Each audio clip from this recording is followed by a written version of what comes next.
ओम शांति। आज 10 दिसंबर 2021 साकार रूप से चले गए प्यारे बाबा की मधुर महावाक्य सुनते हैं। प्यारे बाबा बोले, मीठे बच्चे, देह अभिमान में आने से पाप होते हैं, इसीलिए देही अभिमानी बनो। तुम्हारे मैनर्स बहुत अच्छे होने चाहिए, किसी को भी दुख नहीं देना है। प्रश्न है, 21 जन्मों की पारलब्ध बनाने के लिए बाप कौन सी सहज युक्ति बताते हैं? उत्तर है, बच्चे, यह ईश्वरीय बैंक है। इसमें जितना जमा करेंगे उतना 21 जन्म पारलब्ध पाएंगे। ईश्वरीय स्थापना के कार्य में सफल करने से ही जमा होगा, बाकी तो सबका देवाला निकलना ही है। यह है ही दुखधाम। अर्थक्वेक होगी, आग लगेगी, सबको घाटा पड़ना है। इसीलिए कहते हैं, किनकी दबी रहेगी धूल में, किनकी राजा खाए। ओम शांति। बच्चों को अभी रचता और रचना के आदि मध्य अंत का नॉलेज तो बुद्धि में है। यह भी समझते हैं कि हम भारतवासी पहले पहले सतयुग में सतु प्रधान थे। यह याद बच्चों के लिए बहुत जरूरी है। हरदम याद की यात्रा में रहना, इसमें तो बड़ी मेहनत चाहिए, परंतु रचना और रचना का ज्ञान तो बुद्धि में होना चाहिए ना। हम सतयुग में देवी देवता थे, उसको स्वर्ग कहा जाता है। देवी देवताएं विश्व के मालिक थे, एक ही धर्म था। अक्षरों को भी पूरा समझना चाहिए। तुम बच्चे जानते हो, सतयुग आदि में ही हम सूर्यवंशी घराने में थे। रचता बाबा ने जो आदि मध्य अंत का ज्ञान सुनाया है, वो तो हर एक की बुद्धि में रहना चाहिए, ये कभी भूलना नहीं चाहिए। यह भी तुम जानते हो, हम पुनर्जन्म लेते लेते फिर त्रेता में आए हैं, तो 2 कला कम हो गई, सृष्टि भी पुरानी होती जाती है। ये अच्छी रीति बुद्धि में रखना है। जितना तुम याद करते रहेंगे उतना खुशी का पारा चढ़ा रहेगा।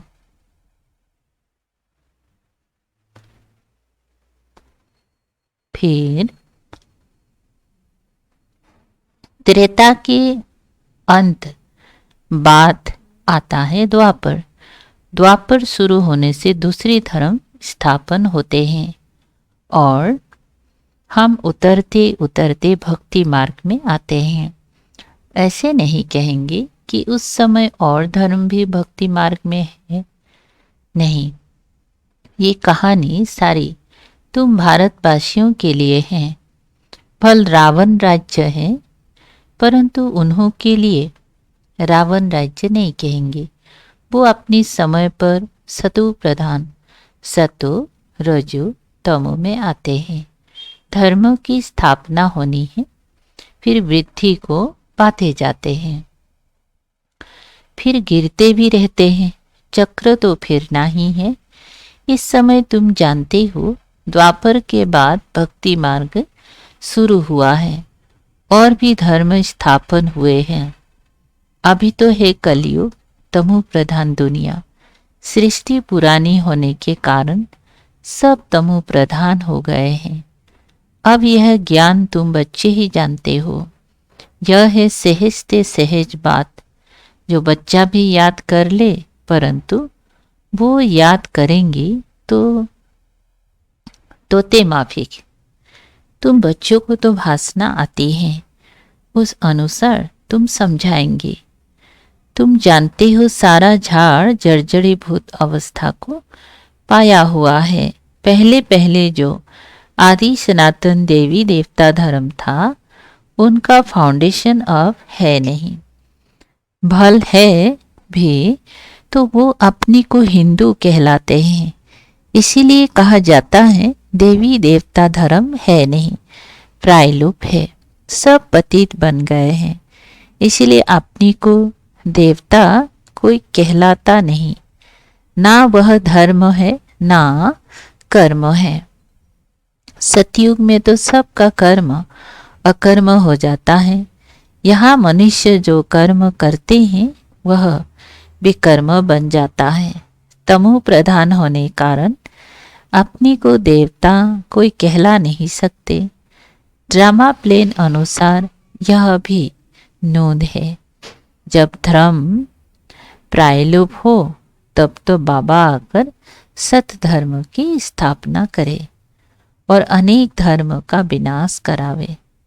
नई दुनिया में एक ही आदि सनातन देवी देवता धर्म था। अब शिव बाबा आकर फिर से ब्रह्मा द्वारा देवी देवता धर्म की स्थापना करते हैं। तुम हो मुख वंशावली ब्राह्मण। क्राइस्ट द्वारा जो क्रिश्चियन बने उन्हें भी मुख वंशावली कहेंगी। बच्चे तो नहीं थे ना, वैसे तुम भी ब्रह्मा द्वारा ब्राह्मण बने हो। असल में तुम हो शिव बाबा के बच्चे। इस समय तुम ब्रह्मा द्वारा ब्राह्मण बने हो। शिव बाबा खुद इन द्वारा देवी देवता धर्म की स्थापना करते हैं, क्योंकि उनको ही सारी पुरानी दुनिया का विनाश भी कराना है। वह विनाश का कार्य और कोई करते नहीं, वो तो आकर अपना अपना धर्म स्थापन करते हैं।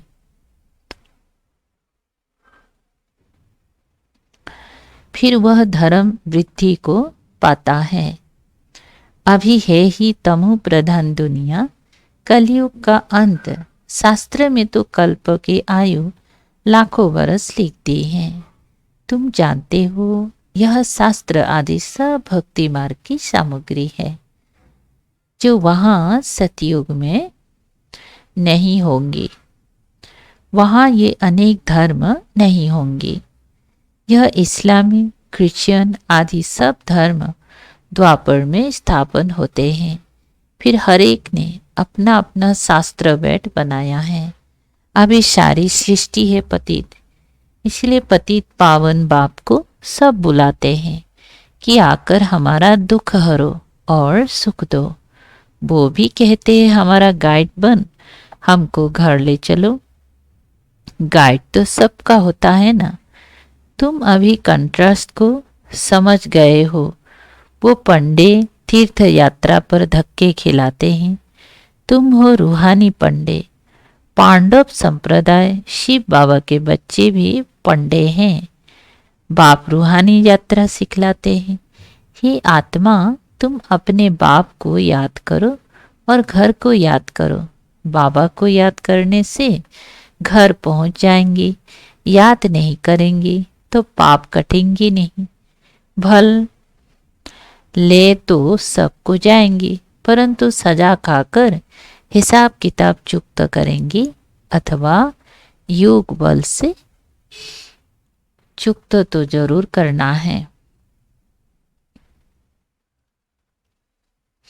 तुम जानते हो अभी हम जमा कर रहे हैं। जितना पवित्र वन जास्ती कमाई करेंगे उतना जमा होता है। पुरुषार्थ नहीं करेंगे तो कुछ भी जमा नहीं होगा, घाटा पड़ जाएगा। तुम जानते हो आधा कल्प हम घाटा पाते ही आए हैं। अभी बिल्कुल देवाला हो गया है, हर बात में देवाला। अभी बच्चों को 21 जन्मों के लिए जमा करना है। उसके लिए मुख्य है याद की यात्रा। ये तो सदैव स्मृति में रखो। जब भी फुर्सत मिले तो इस स्मृति में रहो। बाबा ज्ञान का सागर है, तो तुमको भी रचना के आदि मध्य अंत का नॉलेज है। आप समान बनाते हैं। जैसे बैरिस्टर, इंजीनियर आदि पढ़ाकर आप समान बनाते हैं ना, ऐसे बाप भी बच्चों को आप समान देही अभिमानी बनाते हैं। बाप देह अभिमान नहीं रखते। ये तो पढ़ाई है ना। जो ज्ञान बाप में है वो तुमको देते हैं। बाप पवित्रता का सागर है तो तुमको भी आप समान पवित्र बनाते हैं। जो नहीं बनेंगे वो सजाए खाएंगे, फिर पद भी कम हो जाएगा। इस समय ऐसे नहीं कि धन से तुमको साहूकार बनना है, नहीं। बाबा ने समझाया है, गरीब की एक पाय साहूकार का 1 रुपया समान, दोनों को वर्षा इतना ही मिलता है। बाप है ही गरीब निवाज, इसलिए गायन भी है, अजामिल जैसी पापी अहिल्या साहूकार का नाम नहीं गाया जाता है। यह भी समझने की बातें हैं। तुम कहेंगी हम पहले पहले सबसे साहूकार थे, फिर यहाँ ज्ञान भी नंबरवार उठाएंगी तो वहाँ पद भी नंबरवार पाएंगी। माँ बाप को पूरा फॉलो करना है, जैसे बाबा पुरुषार्थ कर ऊंच पद पाते हैं, मम्मा बाबा भी सर्विस करते हैं ना। तुम्हारी यह है रूहानी सेवा, घर घर में संदेश पहुंचाना है। जो कोई ऐसा ना कहे कि हमको तो बाप के आने का संदेश ही नहीं मिला, तो याद कैसे करें। ऐसे कुछ कहानियां भी शास्त्र में है कि भगवान को भी उल्हाना दिया, इसीलिए सबको मालूम पड़ना चाहिए। टाइम थोड़ा है, दिन प्रतिदिन प्रदर्शनी मेले आदि की धूम मचती जाती है और विलायत के अखबारों में पढ़ना है। शुरू में जब भट्टी बनी थी, विलायत तक अखबार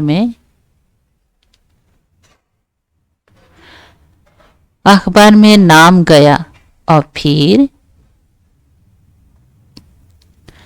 ये भी पड़ेगा। फिर खुद गॉड फादर आकर सबको लिबरेट कर रहे हैं, कहते हैं और सब तरफ से बुद्धि योग तोड़ो, मुझ एक बाप को याद करो तो तुम पावन बन मुक्ति धाम में चले जाएंगी। कोई तो अच्छी रीति समझकर याद करने लग पड़ेंगी। धर्म के बड़े जो होंगी वो फिर नंबरवार आते हैं। सभी धर्मों का झाड़ निराकारी दुनिया से यहाँ आकर वृद्धि को पता है, फिर पति दुनिया से चले जाएंगे निराकारी पावन दुनिया में। फिर हर एक अपनी अपनी समय पर धर्म स्थापन करने आएंगे। ये बुद्धि में रहना चाहिए। सतयुग में एक ही धर्म था, फिर वृद्धि होते होते अनेक धर्म अनेक मत हो जाते हैं। तुम जानते हो ये भारत अविनाशी खंड है, इसमें प्रलय कब होगा नहीं। इन बातों को स्मरण करते रहो। यह तुम्हारी ईश्वरीय मिशन है। सेंटर्स खोलते जाते हैं, अब विनाश भी सामने खड़ा है। इन आँखों से जो कुछ देखते हो वो सतयुग में कुछ भी नहीं होगा, जंगल हो जाएगा। क्या बोलते हैं? इन आँखों से जो कुछ देखते हो वो सतयुग में कुछ भी नहीं रहेगा, जंगल हो जाएगा। अब वो थोड़े ही सतयुग में होगा, दरकार ही नहीं। ये मंदिर आदि सब बाद में भक्ति मार्ग में बनेंगे। कितनी ऊंची पहाड़ी पर मंदिर बनाते हैं, फिर ठंडी में बंद कर नीचे उतर आते हैं। तुम तो पहाड़ी पर बैठे हो, अंत में सब पहाड़ी पर ही साक्षात्कार होंगे। बाबा बतलाते हैं, मुझे भी जब साक्षात्कार हुआ था तो मैं पहाड़ी पर था, अब भी पहाड़ी पर आकर अनायास ही बैठे हैं। यहाँ बैठे बैठे तुम सब कुछ सुनेंगे और देखेंगे। यहाँ बैठे साक्षात्कार हो सकता है कि कैसे आग लगती है, क्या क्या होता है। रेडियो से अखबारों से सब कुछ तुम सुनेंगे, टीवी में भी तुम देख सकते हो। आगे चलकर ऐसी ऐसी चीजें निकलेंगी जो घर बैठे सब दिखाई पड़ेगा। रेडियो में कहाँ कहाँ का आवाज सुनाई पड़ता है, ये सब है माया का पाप।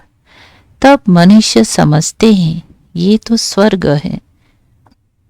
स्वर्ग तो तब हो सकता है जब विनाश हो। वहाँ मीठी मीठे पानी पर महल होंगी। कहाँ पहाड़ियों पर जाने की दरकार ही नहीं। वहाँ सदैव बाहरी मौसम रहते हैं। आज गर्मी है, ठंडी है, सब में दुख है। स्वर्ग में दुख का नाम नहीं होगा। तुम ऐसी जगह चलते हो। यह बुद्धि में है कि हमको ये शरीर छोड़ जाना है बाबा के पास। अब हम बाबा द्वारा राजयोग सीख रहे हैं। 5000 बरस पहले भी सीखा था। कहते हैं बाबा आप तो वही हो।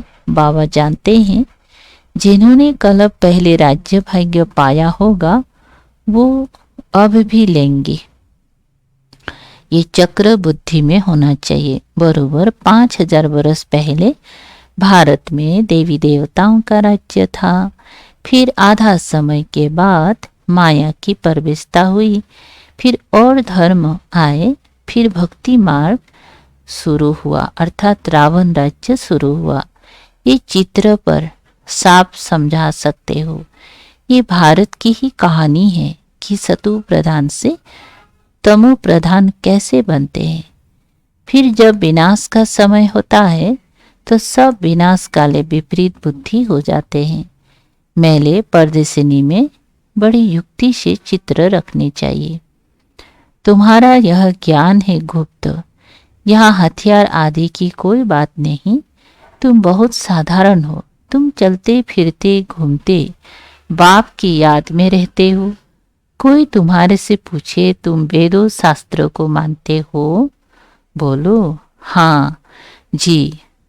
हम उन्हों को अच्छी रीति जानते हैं कि इनसे भगवान की प्राप्ति नहीं हो सकती है। यह सब भक्ति मार्ग की सामग्री है।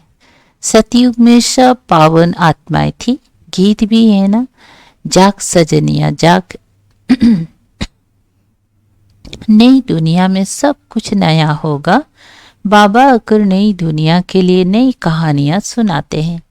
सीन सिनेरिया सब नई होंगी। परदेसिनी में आते बहुत है। ओपिनियन भी लिखते हैं। बहुत अच्छा है।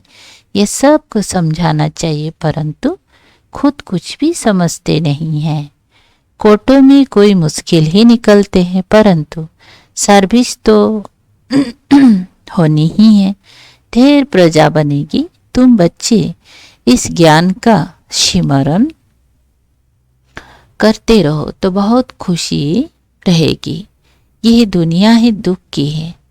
घाटा पड़ा, देवाला निकला, अर्थक्वेक हुई, सबके पैसे खत्म हो जाएंगे। तब कहेंगे किनकी दबी रहेगी धूल में, सफल किसकी होगी? जो ईश्वरीय स्थापना के कार्य में लगा रहे हैं। यह है ईश्वरीय बैंक, जो इसमें जितना डाले उतना जमा होता है। जितना जिसने कल पहले डाला होगा वह इतना ही शिव बाबा की गोलोक में डालेंगे। इसका रिटर्न फिर नई दुनिया में 21 जन्मों के लिए मिलेगा। भक्ति मार्ग में शिव बाबा की गोलोक में डालते हैं तो अल्पकाल क्षण भंगुर सुख मिलता है। यहाँ तो डायरेक्ट शिव बाबा स्वर्ग की स्थापना कर रहे हैं तो 21 जन्मों के लिए मिलेगा। भक्ति मार्ग में अल्पकाल का सुख नरक में मिलता है। फिर मैनर्स भी अच्छे चाहिए। किसी को भी दुख नहीं देना चाहिए, नहीं तो नाम बदनाम कर देंगे। कभी क्रोध नहीं करना चाहिए।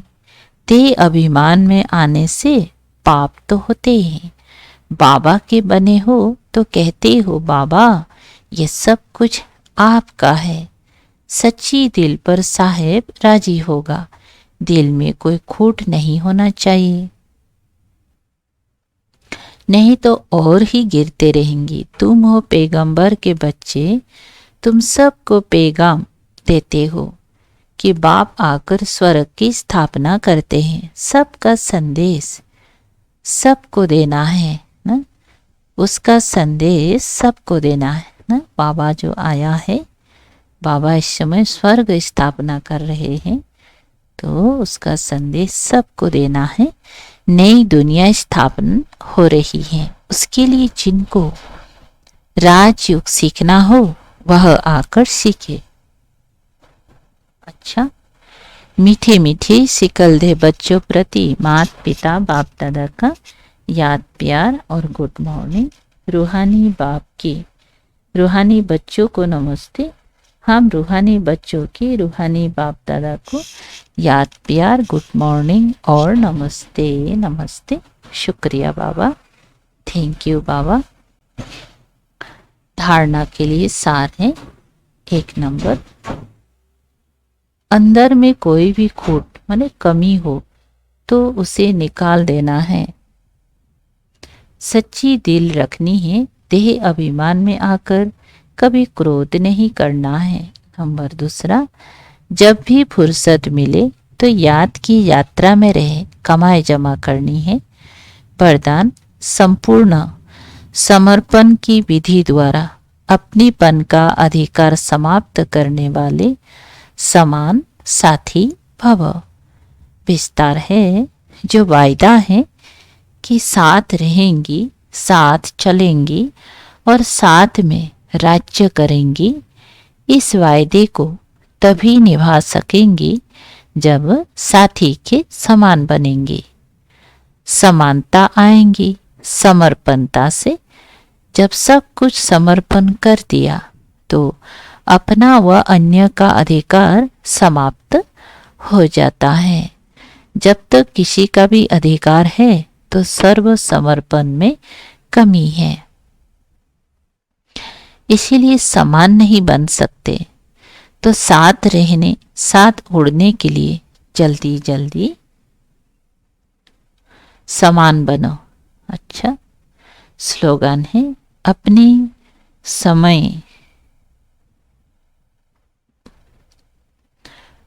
समय श्वास और संकल्प को सफल करना ही सफलता का आधार है।